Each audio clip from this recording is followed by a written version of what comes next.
Because of my painting and sculpture background, I was influenced by the lighting of, well, they didn't light, but they painted by window light or candle light or external.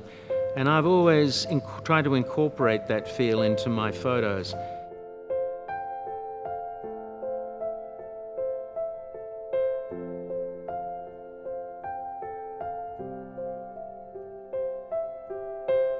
A couple of years ago, I worked in China for Lenovo in Beijing. I was asked to convey this feeling with lighting of a rural Chinese school. There was this computer, this Lenovo, which was state-of-the-art, and I added that using dust and a bit of smoke and artificial lights, and it was a lot of fun. It was shot on 35mm digital.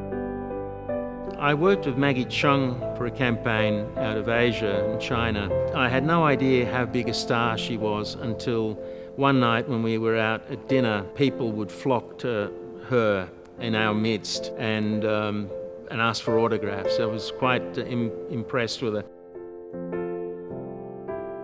My background was such, and having trained on original analog film, we didn't retouch much afterwards. It had to be captured in camera. So that meant the lighting, composition, everything, exposure had to be correct. And I try to do that still now. I pre-visualize my images before I go out and shoot. A lot more than I think a lot of photographers are taught to do. How I see myself as a photographer, I'm not a street photographer.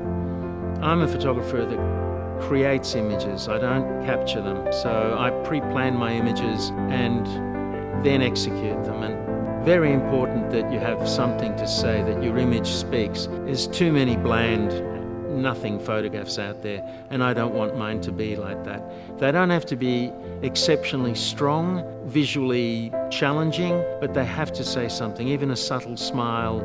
I think that these days too many people do photography thinking it to become a profession. You really have to ask yourself, are you passionate enough? Do you love photography enough? Because if you don't live and dream it, you shouldn't do it.